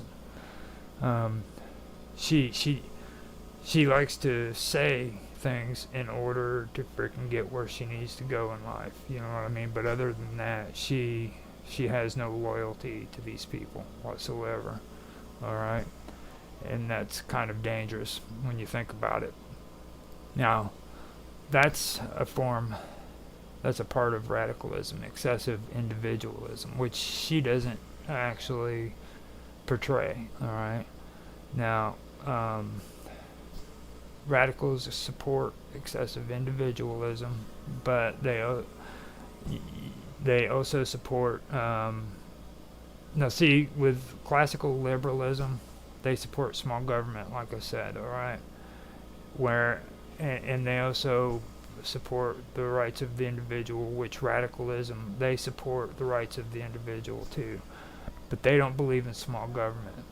Now, the radicals, they support big government. They love regulations. They love referendums, things of that nature. They love it to death. They love big government. That's where classical liberalism and radicals split, you know what I mean? So radicals would literally be the far left group for classic liberals. That's basically the best way of explaining it and everything, and making it to where it makes more sense, you know. Now, with Kamala Harrison, she definitely does support big government, but you also have to understand she has no regard whatsoever when it comes to the rights of the individual. With her track record in California, it shows that she has done more harm to people who freaking could have possibly been innocent of crimes, but were still in prison, than what she ever did any good. She made a statement about helping some 16-year-old kid get out of prison when he was found when evidence proved that he was innocent of the charges. They mentioned that, but they failed to mention the other ones that she was real hard on. Like, there was a guy that was could have been released from death row in California because of DNA tests that could have cleared him of all charges, and she refused to allow that DNA evidence to be admitted into the case, you know. And that guy, if he's not dead already, is still sitting on death row in California, and she still refuses to take responsibility for that. She's been known for doing that. The thing about it too, it comes down to California. People have a really big misconception of California and the attitudes that go on there, you know. And this is why I wanted to bring up the next topic that I have, because it's very important. It kind of explains to you what's going on in California, the truth behind it all. when you watch TV and you see California on television, you see the beautiful beach, the Baywatch girls, you see all the chicks in bikinis, and you see all these cool, happy, fun people at Melrose Place and 90210, and everybody's going down to the pier and fishing and cool stuff like that. But that's not how it happens. Before they take and they do the shots and the scenes that go into that television show, they have to clear off all the homeless bums from Santa Monica Pier, because before you go into Santa Monica Pier, freaking there's a whole shitload of bums that are just lined up on benches and in the grass next to the street before you get out and go even up to the pier. So you have to walk over homeless bums laying on the sand and shit like that. So they have to clear all that out. All right, and it's not pretty. The way they treat their homeless is appalling. They have complete disregard for the homeless. They have been trying repeatedly to push the homeless into the freaking Los Angeles River. That's just my point of view. And I'm telling you this from experience, because I did spend a good amount of time homeless in Los Angeles, and I can tell you now, they didn't treat homeless people very well. People who were homeless, when I was there, it felt like freaking I was on the streets and I was alone, and there was a demon, floating in the air, and he was out to get me. And there was nobody I could run to. I couldn't count on the police for help. And I was basically on my own. I had, it was a very, very, it was a very scary experience. After a while, you go numb, you know what I mean? And the fear no longer affects you. That's the best way to explain it. It becomes that everyday way of life there. But if you're homeless and you're on the streets of Los Angeles, and I'm talking about LA County, I'm not just talking about frickin', LA, because there is the entire county of LA, which goes from Long Beach and all the way up to Santa Monica to frickin' downtown Skid Row, everywhere, But all of it. It's basically that way. You have to be careful. It's not a safe place to be when you're out on the streets. And you can really tell the atmosphere of Los Angeles when you're in that situation, because it just blows your mind. It wakes you up to a reality that you really was never aware of before. And that's what it did for me. These people do not care. They talk about all these great things about the environment and freaking all of this shit, and energy and saving energy and all this crap. Put up a solar panel kind of shit, you know what I mean? But the truth of the matter is they do not care. They do not care about themselves. They do not care about other people. Actually, I take that back. They care about themselves, and they don't give a damn about anybody else. That's how bad it is in California. You go on vacation, you leave on probation kind of situation, It's really, really, really horrible. So when I get back, what I want to do, I'm going to put some more music on, and what I want to do is, when I come back, I want to start talking about something that we brought up on Jeffy Ryder's show a little while back, and my brother's been talking about it too, because I mentioned it to him, but it's kind of something that goes deeper into this whole thing with LA and with California and the way things are there. I'm going to discuss the SIS. And the SIS is a special investigation section in Los Angeles, and it's nicknamed the Death Squad. Okay, so it is, I'm at 149 1 hour and 49 minutes. I'm going to put some music on. I'm going to get some coffee made because I can't do another hour without coffee. And when I come back, I am going to go ahead and get into that topic, and um, we will finish off this with the last hour of the show, and will be concerning the SIS. It's something that I really should have been talking about already. I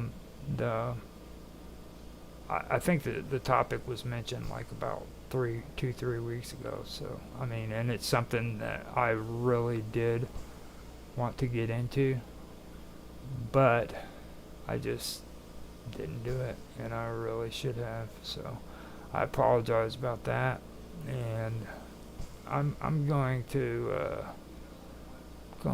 go ahead and give you guys some piano music, or some nice relaxing opera music. What do you think about that? So let's see what this does for you.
back. I was kind of nervous. I didn't know for sure if I unmuted that media source or not. But I am back. I'm going to switch this back over to my original setup. Well, that way we can get that going for you guys. Now, like I said, I am going to go into the topic of the SIS so that we can kind of get a little bit of an idea of what California is like, particularly LA. You know, and this has to do with people who are involved with law enforcement within California, just period.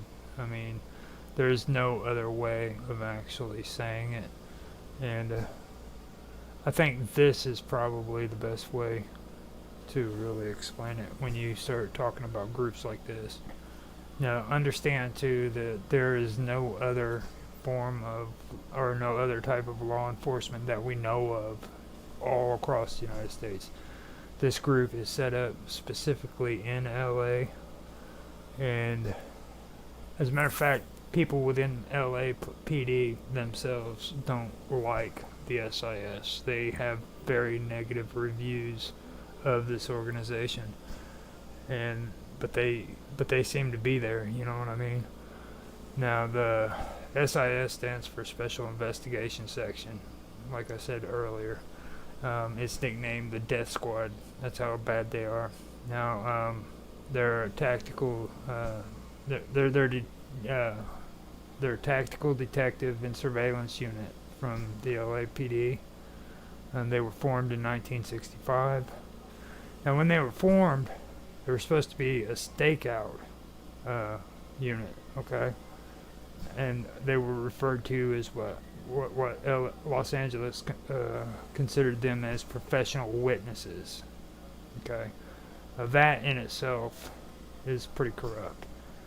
This is where I start talking, or I've been talking before about the laws being manipulated, alright? And they did this all through the 20th century. They just allowed one thing to happen and another one and then another one until finally it became a landslide, and the police force was able to get away with more than what they were supposed to, you know. And this professional witness thing is a good example of it. Now, their responsibilities were to produce irrefutable evidence, and the reason, or the way that they did it, was they did it by watching professional criminals covertly, and they would watch them break a law, and they would let them go through with the law, and then they would arrest them after frickin' the law was committed. And this had to do with all kinds of laws that were being broken. Like one scene out of a movie showed, this is just a movie, so it could be fictional, but it showed an instance where they watched a woman being raped and they allowed it to happen so that they could bust them for rape after it happened, you know. And like I said, this came out of Hollywood, so there's no evidence that this actually happened or not, but this is the kind of stuff I'm talking about. They would allow these people to go in and rob stores. They would allow them to rob banks. They would allow them to commit the crime so that they could get irrefutable proof that they committed the crime. So, and then they would bust them after they did it, you know. And this is what they did, and they started doing this in 1965, and they've been doing it all the way up until today. They're still running this organization, okay? And these are the kind of things that go on in California. They are very, very shifty, and they do underhanded things, and this is one of the things that they committed.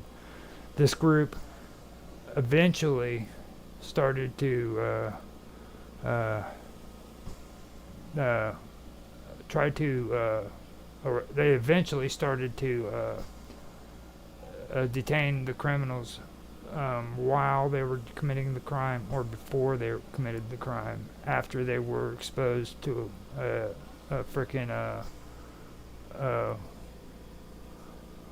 what do they call them? That it was a magazine did a freaking article on them basically. The Los Angeles Times, I believe, is who did it, and they ended up, and that was in 1988 when they actually, it was an expose. That's what it was.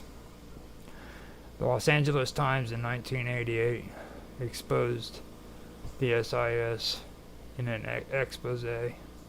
That's when they began to apprehend criminals during and before the crimes were committed. Okay? Now, all the way from 1965 to 1988, before they were exposed, they were allowing them to commit the crime so that they could freaking come in, arrest them, and say, we've got proof that you did it. Here's what you did. Here's the witnesses. And they would go into court and say, yes, I'm an officer of the law, and I witnessed them do this. You know.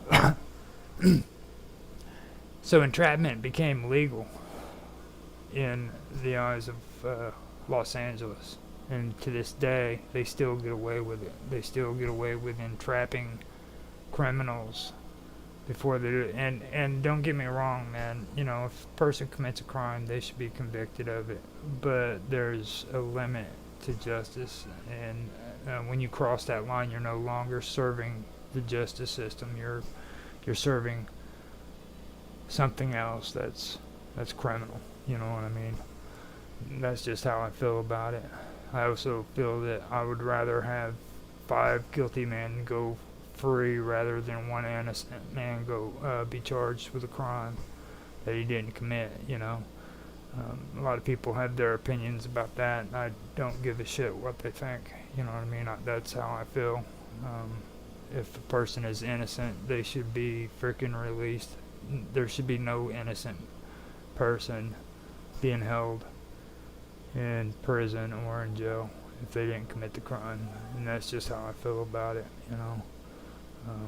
And I'm not going to change my opinions on that at all.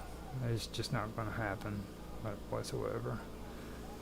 So the SIS, just so you know, the SIS has killed over 50 people, or they had killed over 50 people by 1999. Now, take this into consideration. 50 people from 1965 until 1999. That was their death toll. Now, the entire LAPD count was only 36. Okay? So, freaking, they killed like 14 more people than what the entire freaking LAPD freaking killed from 1965 until 1999. Okay, this is the kind of stuff that they've been doing. They are literally a hit squad. They go out and they freaking kill people. And that's their business. Their usual MO is they will allow them to commit the crime, and then they will wait for them to leave the crime scene. And they'll catch them in a place like at a McDonald's parking lot, getting back into their car, and they'll cut their car off so that they can't freaking leave. The SIS will get out of their vehicles, surround the car, and then literally just blow the shit out of them. They'll freaking empty their weapons into them. Doesn't matter if they show their weapons or not. You know, they'll say that, oh, they had a weapon on them. But in some of the cases, that wasn't the case in some of the situations. Okay.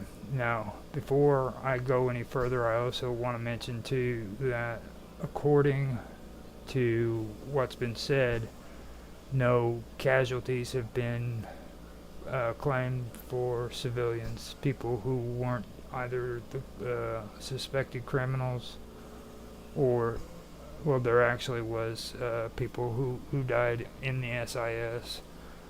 One was accidentally shot by another person that was a member of the SIS. I believe it was with a sawed-off shotgun. He walked into the frickin' to the fire, to the guy's site and ended up getting shot. And they were chasing him in a car garage. But that was one death that I know of. Now,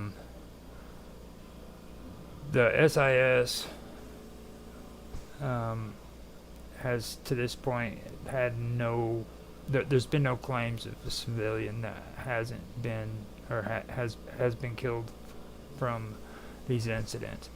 But you also have to take into consideration that California, to this day, from 1965 until now, has refused to allow access to any of the files concerning the SIS to the public.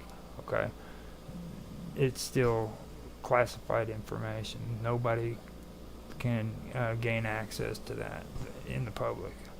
So you don't know for sure if that's true or not. It's concealed. So we're basically going off of freaking information that's gathered by journalists, investigators, and things of that nature, and hearsay from police officers and witnesses and stuff, like that. This isn't official documentation saying that, making that claim, other than the fact that they're saying it too. So, but how can you prove that they're lying? That's all I've got to say about it. So the SIS was said to have an annual budget of $2 million in 1998. That's approximately $3.7 million in 2023. That's last year. So, that's quite a bit of money. Though much more is reportedly spent to defend them in court. So the majority of their money is being spent on defending the police officers when they have to show up for court. And the unit averages about 45 arrests per year. And I've heard too that a lot of the people that they survey, they do it for an excessive amount of time. And a lot of the time when they survey people, it turns out that the person that they're surveying aren't even criminals, and they go far beyond like the borders of LA. They'll go into other areas of California and sometimes out of state surveying these people. They've been known to train special units like frickin' the Delta Force and groups like that in the past when it comes to surveillance. So, I mean, these people know their business, and they don't just operate within the confines of California. They expand outwards to other areas as well. So these people are pretty shady. They've got high people in high places that are supporting them. And this has been going on for quite a long time too. Like I said, 1965. I did take some notes on this, which I think is important. Now, one of the SIS's most high-profile incidences was a shootout in Sunland Tujunga on February the 12th, 1990.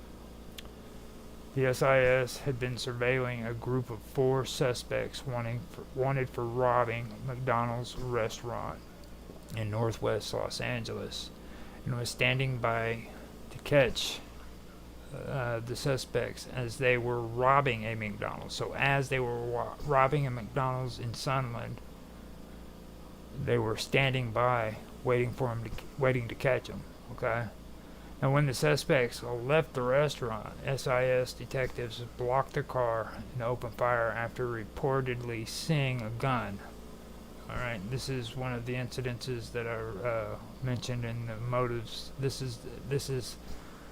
is their signature. They surround the car, and then they just started freaking shooting into the vehicle.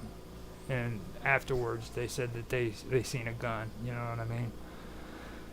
Now, the SIS detectives fired 24 shotgun rounds and 11 bullets at the suspects, who fired none in return. So they didn't fire one single bullet.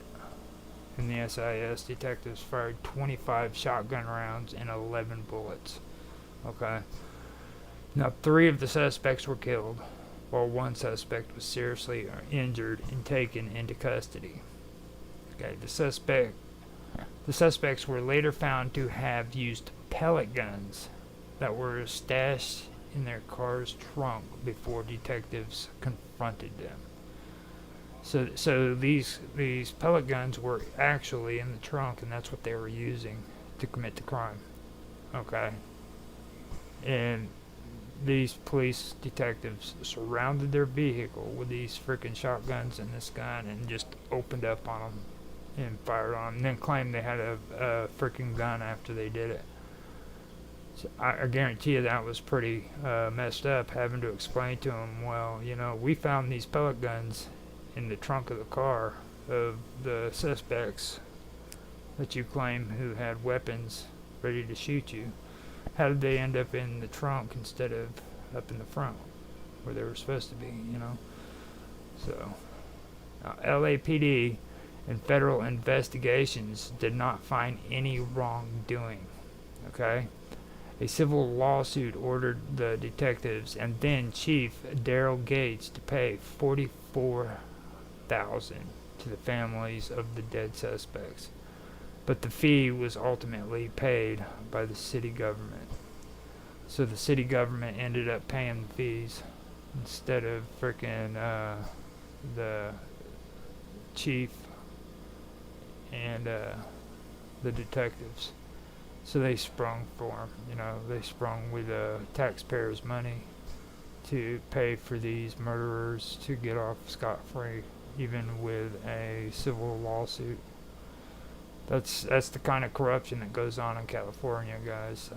This is the kind of stuff that I was talking about. That I should have done this a lot sooner, but this is the kind of atmosphere that Kamala Harris is involved in. She was a prosecuting attorney, and this is the kind of law that she freaking is a part of. She or has her track record of how she treats freaking inmates who could possibly be innocent, you know, all of that. And then you have stuff like this going on within the police force. This is California. This is the stuff that goes on there. It's not pretty. It's not great. It's not freaking everything in the United States, you know. Everybody in California has this mentality that the rest of the United States needs to act like them, and that we are wrong and everything in California is right. And that's the mentality they have. They don't see themselves as a part of the United States. They see us as a part of California, you know, and that we should do like they do. And everything that you see when it comes to them, when it comes to entertainment and the media, is just pretend. Okay, this is the kind of stuff that takes place there. These are horrible, horrible people doing horrible, horrible things. Okay. Now, 4 more suspects were killed across 3 shootings between 1995 and 1997. Which prompted federal prosecutors to conduct another investigation into the SIS. Potential civil rights potential civil rights violations. One shooting in 1997, when a bystander mistaken for a robber had his entire upper leg destroyed by a shotgun blast from an SIS detective. This led to a federal civil rights lawsuit. Another shooting in 1999 happened when SIS detectives shot and killed 2 unarmed robbers running from them. This led to the Federal Bureau of Investigation, FBI, launching an investigation on the unit again. Now in 2010, SIS detectives shot and killed a Los Angeles Unified School District employee who was being surveilled for connections to a series of check catching business robberies. After he pointed a handgun at them while surrounded. Now, in 2013, Chief Charles Beck permitted another FBI investigation into the SIS and SWAT over allegations that members of the units were illegally selling their handguns. Now, in 2018, a lawsuit was filed against the LAPD again, a year after SIS detectives shot and killed the Penny Pincher Bandit, who was wanted for a series of robberies. The lawsuit filed by the suspect's family argued the use of lethal force was unnecessary and suggested that the gun he used in his robberies may have not have been real. Okay, so these are the kind of things that are going on. You know, civilians are getting their legs freaking destroyed and shit, stuff of that nature. Now, what I did hear was injury, but I didn't hear death. You know what I mean? But according to what I've heard, there hasn't been any official deaths from civilians related to the SIS. But that could be, you know, speculation. I don't even know what words to say. There's no proof backing it up that it did happen or it didn't happen. It's just taking the word of these people that this is true, basically. There's no evidence, no papers. This organization's information is confidential. It's classified in the state of California, so nobody gets to see all that good information. Now, I do have a last note about this. The SIS also became the inspiration for the movie Extreme Justice. It starred Lou Diamond Phillips, and it was directed by Mark L. Lester in 1993. A lot of the scenes that are in that movie are just speculation. That movie brings up the SIS, and it goes really into the extremes of it, like they were actually inducted into this organization as a hit squad. And that I just want to point out that there is evidence that is going on, in my opinion, but there's no real evidence. There's no concrete evidence that these people are a hit squad. That's job is to go out and kill criminals. You know what I mean? Now, I've seen stories about this that suggests that could be the truth, but that doesn't make it the truth. You know what I mean? So keep that in mind whenever you think about this stuff. You know, and I wanted to bring this up because, you know, this is the kind of justice and the kind of law that Kamala Harris has been a part of. Now, the SIS, yes, it has gone on a lot longer than what Kamala Harris was has even been on this planet. You know what I mean? She wasn't even born when this organization started. But in her career, she must have known about it, you know. And I find that appalling that people can go and they can live this kind of life with these kind of jobs, knowing what's going on. She was Attorney General, for goodness sakes, you know what I mean? She knew that this stuff was happening. There's a lot of people in California that know this stuff is happening, and they're a part of the freaking criminal system, and they just sit and allow it. And if you believe that she's a radical, and you believe that she's going to freaking step in and give all these rights to groups like Black Lives Matter and freaking groups of that nature, it's just not going to happen. All right. Now, don't get me wrong either. I'm trying to be as biased as I can about this because I'm trying to be as unbiased about this as I can. I'm sorry, not biased. You know, I'm not trying to make it sound like I'm a conservative Republican Republican or freaking some liberal freaking socialist. You know what I mean? I'm just trying to tell you a story the best way I know how, because this is what's happening. You know, it's just like with the whole Palestine thing and Israel. You know, I'm not trying to say that I support Israel. I'm not trying to say that I support Palestine. You know, my issue is with the people who are freaking being harmed.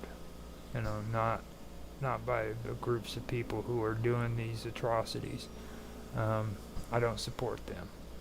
I think that freaking the stuff that's happening over in Israel and Gaza needs to stop. It needs to stop immediately. I also agree that it needs to stop in Ukraine too. You know, I don't believe that Russia's fully at fault. I believe that this is a proxy war that's being led by the United States. We got caught with our fingers in the cookie jar, and now the Ukrainians are the ones who are paying for it. And it's because of a puppet president who decided he was going to be underhanded and negotiate with the EU and the UN so that freaking him and his country could make shitloads of money, you know, knowing damn well that this was going to instigate war with Russia, you know. That was one of the reasons why Obama wanted to have feet on the ground in Eastern Europe before he left office. He didn't think that frickin' Trump was actually going to make it as president. So he was planning on shipping troops over there before all that happened. So when Trump got into office the first time, he ruined a lot of plans. This stuff was planned. It was bound to happen. You can bet your bottom dollar on that. It just seems to me insane that Biden gets into office and all of a sudden hell breaks loose. You know, there's wars all over the world, and of course we've got to be involved in it. And I'm not for war. I'm against war. Anybody who's ever served in any war would tell you frickin' war is not a beautiful, honorable thing. It's a horrible experience, and the only reason why you go to war is because it's the last resort. You know, and I'm talking about people who are vets who frickin' have been there, and people who frickin' had died in those wars. You gotta remember them too. Now, when I sobered up in a place that frickin' vets went to sober up, and I mentioned some of this last week, and I'm not going to get into that too much, you know, but I was able to be around these people, and I'm going to tell you right now, freaking war is ugly. There's nothing pretty about it. So, with these people who are just so eager to jump into these wars and freaking send troops out to die, you need to kind of look at that and think for yourself, why are they doing this? Because you just don't freaking just jump into war. Like I said, that's the final solution to the problem. There's solutions before that can be done. Now I understand all of that stuff in Israel started over bombings that Hamas did, but there's a point where you have to ask yourself, is this actually defending themselves and doing what they need to do for their country, or is this just an act of revenge? You know, and don't get me wrong, I'm not pro-Palestinian, I'm not pro-Israeli. I'm just a human being who frickin' sees this stuff for what it really is. You know what I mean? I'm not taking sides on it. I refuse to take sides on stuff like that, because that's probably the worst part about it. It's just like the whole thing I was talking about with one hand washing the other. You know, it's crooked, it's wrong. It's not the way a human should be thinking. I shouldn't be agreeing with you because freaking I'm a part of your group. You know what I mean? I should be agreeing with you because freaking I have those freaking beliefs too. And if I don't have those beliefs, I'm not going to freaking agree with you. Period. And there's nothing wrong with me and another person disagreeing on something. You know what I mean? It's perfectly fine. But don't expect me to fall into your crap and listen to your bullshit because you think I should. You know what I mean? Because I'm not going to be that person. I'm not going down that road. And that's just my take on the whole deal. Now, I have covered pretty much everything that I needed to cover on the SIS. That's something that I didn't want to slip by on, you know. Another thing that I did want to bring up about this whole thing with Black Lives Matter is how insane even black Democrats and their opinions have become. You know, like things that black Democrats believed in back in the 80s even aren't even talked about today, you know. Like Gary Webb and the situation that happened with him when they found out that frickin' the government was smuggling drugs and weapons to South America. That right there was a big deal when it came to black Democrats because they wanted an investigation into it and they never got it. And Gary Webb was a journalist who investigated all of this stuff back in the day, back in the 90s, I believe. And he had a paper trail which led to South America, where freaking the United States was going down there with weapons, and they were using the DEA even to do these deals, and in return they would frickin' allow these South Americans to ship frickin' cocaine into the United States. It was actually the cause for the crack epidemic that happened in the 80s, I believe. And Gary Webb tracked it all down and had all the information. He was a journalist working out of LA, and the CIA literally destroyed this man. Literally destroyed his credibility. He lost his jobs. He couldn't get a job anywhere after they were done with him. And he eventually committed suicide. And later, the CIA even admitted to being responsible for pushing him to the point where he wanted to kill himself. You know, this whole story has just vanished. You know, the impact that frickin' drugs during that time period had on the black population was devastating. And you would think that frickin' they would still be pushing for stuff like that, frickin' to be investigated and to be watched over and to have changed, you know. But instead, we have stuff like what Black Lives Matter is going after, you know. The kid frickin' gets shot. There was a riot and everything. Now they wanted to destroy the police force and shit like that, you know. But nobody even wants to talk about, you know, Gary Webb and what his findings were or anything of that nature. It's just a thing of the past. Nobody even talks about it, and that's something that I think that is pretty shameful. And I will say it again before I end this. You know, Kamala Harrison is not a radical. She is worse than a radical. She's worse than a conservative. She's worse than a freaking liberal, okay? This woman, if she gets into office, she is going to freaking make the law and the freaking court systems into a nightmare. There's going to be people being brought up on charges that they aren't even guilty of, alright?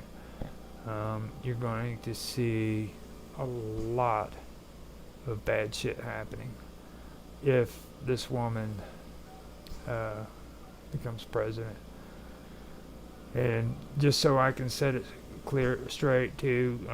I've mentioned the same thing when it comes to freaking Pence, Vice President Pence. I said the same thing about that man. I did not like him. The moment I heard that he was chosen to be vice president with Donald Trump, I was disgusted by it because I knew his track record from Indiana when he was governor there, and he was horrible. He's the same kind of situation, but in the other party, you know what I mean. This is the kind of man who will cut electricity off in the wintertime for people who can't afford to frickin' pay their bills. And in Indiana, people need frickin' their heat when it's winter because it gets cold. Ask anybody who lives up in Gary, Indiana, if they need frickin' electricity during the winter, and they'll tell you, yeah, you can freeze to death out there. And this is the man who refused to allow people to have food stamps, and he cut off their electricity in the wintertime. You know, and I'm no big proponent for the welfare state. Don't get me wrong on that either. But I can tell you, if a person's hungry, you should give them food stamps. If a person needs frickin' help with electricity, they should frickin' have help with electricity. So I think that people who frickin' don't have that kind of compassion are just soulless people who don't have a care about anybody in the world, and it's all about them and their little world, and it has nothing to do with the rest of the people, you know. And me, I am more about the individual than I am about the group. I don't believe in the group conscious. I don't believe that frickin' I should, you know, do what's better for the group rather than what's better for the individual. I think that the individual is just as important, if not more important, you know. So those are the kind of things that I believe in. And I usually do a good recording to about 2 hours and 40 minutes, 2 hours and 45 minutes. I think I've done a good job. Now I put on music on here that I've created myself. Like I said, I'm not going to put anybody else's music on here because of the issue with copyright infringement. It's been happening with John, and I've known the guy forever, you know what I mean? And I thought that I was the only one having an issue with it until he told me on Discord that his own YouTube channel is getting copyright infringements because of his own music. And I figured it had to do with him starting to put his music on Spotify, so I figured that's what it was. So I went ahead and I mentioned it to him, and he's checking into it, but I think that's probably what the deal is. So he's getting hit by Spotify for his music that he's putting on YouTube too, so it's interesting. So I'm still posting his. Now the reason why I'm saying this stuff again is because I'm actually recording when I'm saying this, so I'm gonna say it. But I'm still posting his stuff in the comment section of Wonderful World of Weirdness, as well as Austin Todd's music. I've been sharing Minds Gaming's tutorials on there that were made by Bob Dub, and you can check those out in the comment section there. If you want to, go to Bob Dub's channel on YouTube and subscribe to her. There's tutorials on how to connect your wallet from MintMe to MetaMask, which is very useful for everybody who is on MintMe. Which, by the way, I should mention that MintMe is another place where I post this stuff, so don't want to forget that. If you guys can always find this stuff on MintMe as well. And I am posting.